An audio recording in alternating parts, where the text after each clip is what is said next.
Oi, pessoal! Hoje a gente vai estar dando continuidade, né, às nossas aulas de hidrostática. E a gente vai estar vendo hoje sobre a aplicação dos teoremas que a gente viu na aula passada.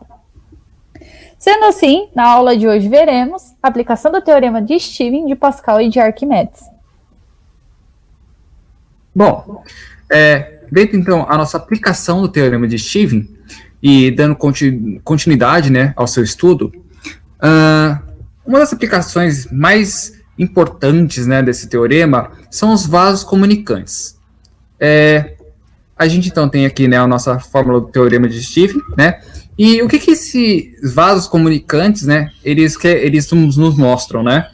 Bom, basicamente, se você tem diferentes recipientes que estão de alguma forma ligados, como é o caso desse aqui, esses cilindros aqui conectados aqui embaixo, né, e que possuem água dentro deles. Bom, se você tem uma situação dessa forma, acontece o quê? Que a água em cada recipiente sempre vai estar do mesmo nível, como a gente pode ver nessa imagem. Veja só, cada um dos recipientes, né, estão com água numa altura semelhante, né, na mesma altura. E isso sempre vai acontecer.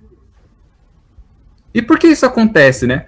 Bom, isso acontece por conta da pressão, né? Ela sempre tem que ser a mesma quando a gente for trabalhar com um certo nível, né? Ou seja, se você for pegar nessa linha aqui, a pressão da água nessa linha horizontal sempre vai ser a mesma. Então, por exemplo, em cada setor aqui, né, em cada linha imaginária que eu posso estar pensando aqui, as pressões sempre serão as mesmas. E como é que a gente aplica isso? Onde é que é aplicado, né?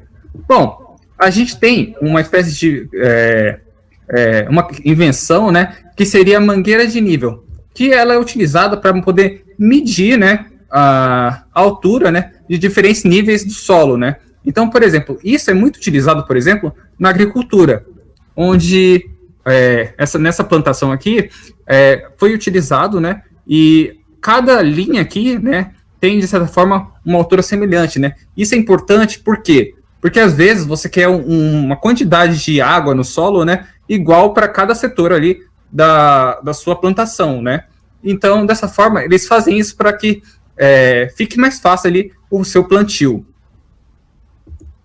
Bom, outra aplicação importantíssima, né, dos vasos comunicantes estão na instalação, né, de tubulações, na instalação de reservatórios nas residências, né, e em outros estabelecimentos. Por que isso?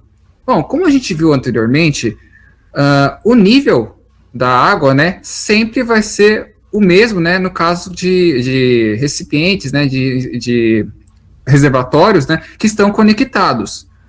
Ou seja, a partir do momento que eles encontram um equilíbrio, né, eles acabam que não tem essa transição de água de um ponto A para um ponto B. A água acaba ficando, né, num estado de equilíbrio, ela não se movimenta.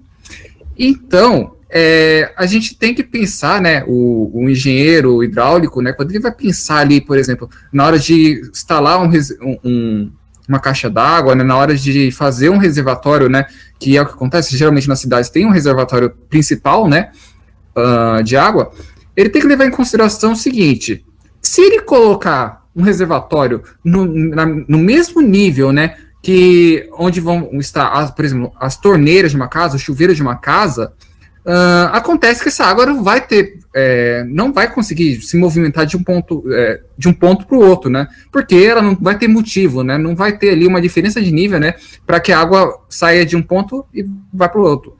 Ou seja, é interessante, por exemplo, na hora de fazer uma instalação de uma caixa d'água, que ela fique no telhado da casa, porque aí a gente não vai precisar colocar algo para estar bombeando essa água, né? E ela vai com uma boa pressão até o seu destino, né? Que poderia ser uma torneira, um chuveiro, né? Uma privada. Então, isso é um ponto extremamente importante, né? Dos vasos comunicantes, que é uma das aplicações do teorema de Stevin. Outra aplicação importantíssima, né?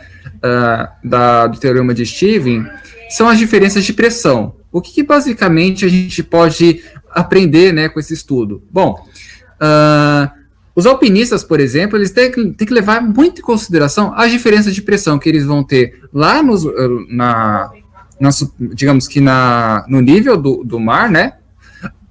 Com a pressão que ele vai ter lá no topo, né, de uma montanha que ele vai estar escalando. Por que isso? Porque, por exemplo, como a gente já foi visto nas aulas anteriores, né, o ar, né, a atmosfera terrestre, ela também é um fluido. Ou seja, conforme você vai andando, né, você vai escalando uma montanha, a pressão atmosférica vai diminuindo. Ou seja, você vai ter menos ar para estar conseguindo respirar. Tanto é que por isso que, né, os nossos alpinistas, eles acabam tendo muita dificuldade, né, e até mesmo alguns têm que parar sua jornada porque ele não conseguiu, faltou ar, ele sente mais cansaço, né. Então, é muito importante, né, a gente levar em consideração esse fator, né, na hora de fazer esse tipo de viagem, né, na hora de fazer esse tipo de aventura. Outra coisa importante, né, outro lugar que leva em consideração essas diferenças de pressão é durante quando a gente for trabalhar, por exemplo, com o mar, né? A gente, como a gente viu, conforme você vai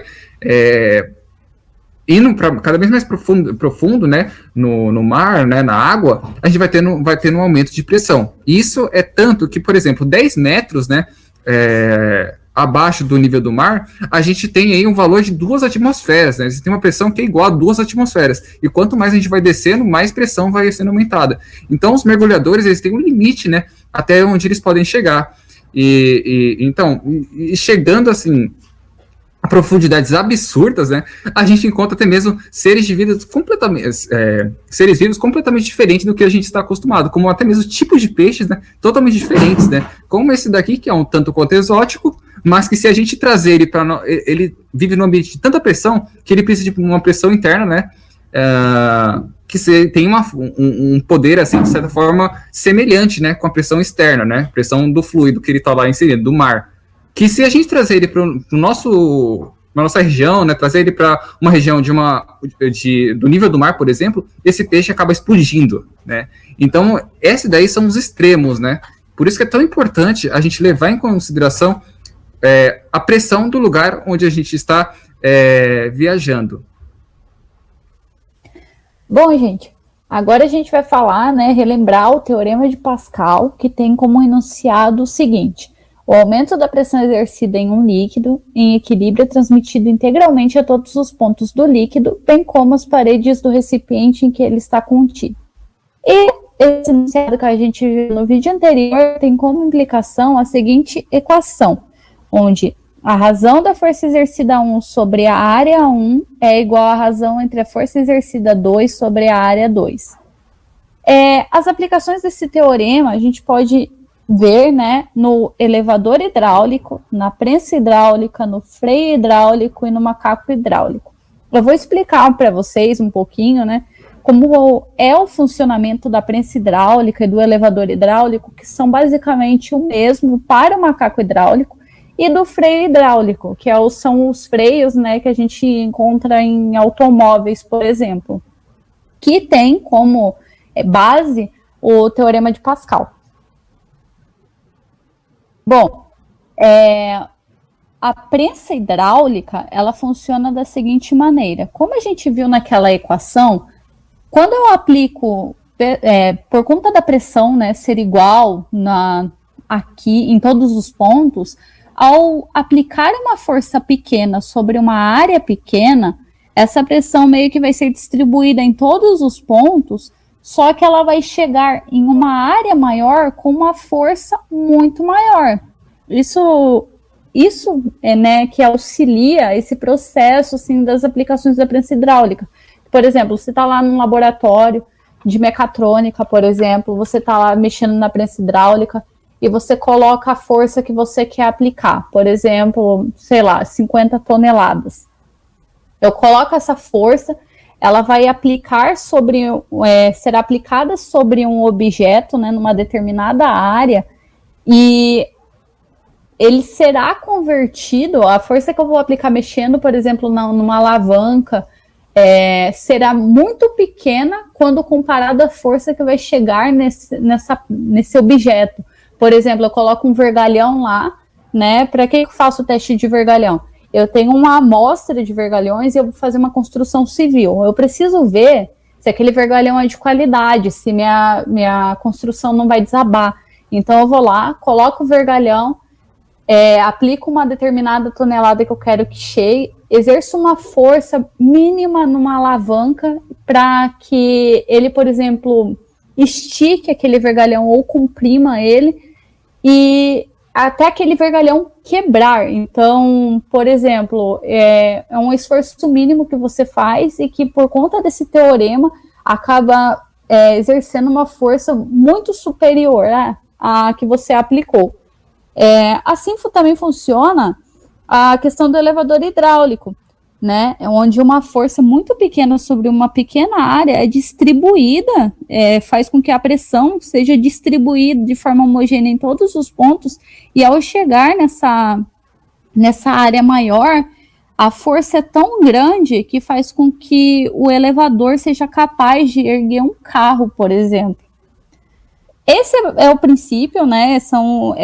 É o princípio da prensa hidráulica, do elevador hidráulico e até mesmo do macaco hidráulico, que é muito semelhante ao elevador. Agora, no freio hidráulico, o que acontece é o seguinte: a gente tem o pedal dentro do carro e ao acionar esse pedal, a força que a gente aplica no pedal, né, uma pressão que a gente aplica, ela vai sendo distribuída da seguinte maneira: eu pisei no pedal, ele vai acionar esse cilindro mestre, que o que ele faz? Ele libera um fluido, que é onde a pressão aplicada ali vai ser distribuída até chegar na pastilha, né? Então, ao fluido ser liberado, ele será distribuído, né, por todo uma espécie de. Não é bem um encanamento, mas vamos supor que seja um sistema de tubos, e vai chegar até a pastilha de freio, onde ela vai acionar o disco, fazendo com que o carro freie. Então, é por isso que o carro consegue frear mesmo, né? Ele consegue ficar em repouso simplesmente com uma apertada no pedal. Esse sistema, esse teorema que faz isso acontecer.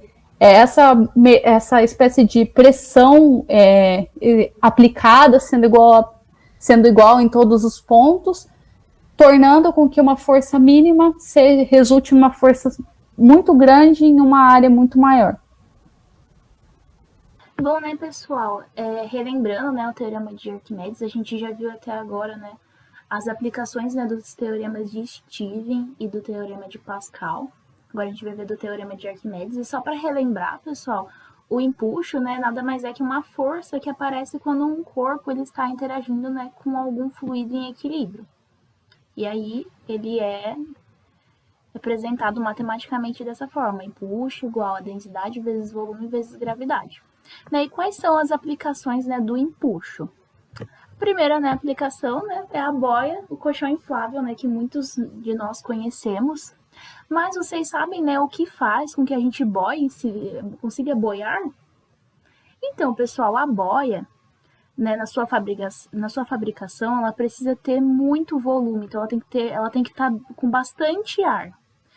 Para que a gente, né, para que a nossa massa, né, o nosso peso seja distribuído em cima dela. Lembra daquela formulinha de densidade? Massa sobre volume? Aqui é uma das aplicações daquilo.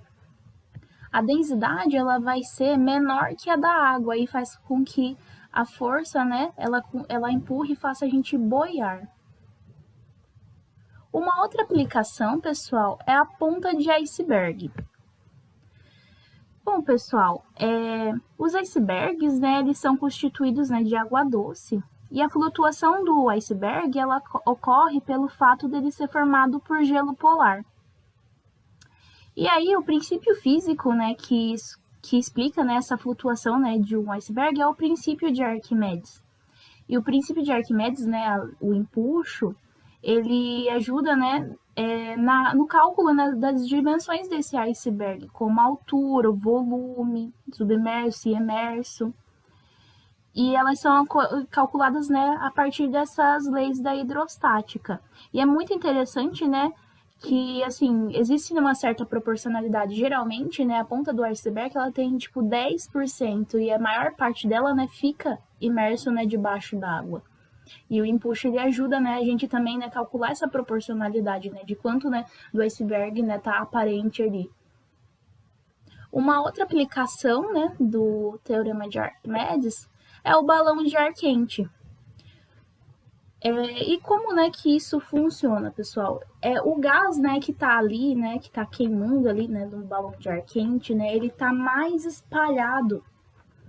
Ou seja, as moléculas, né, de ar que estão ali, né, dentro do balão, elas estão mais espaçadas do que as de fora. E aí, por conta, né, do calor, né, da de dentro, que ela tá mais quente, né, do que do calor do que de fora,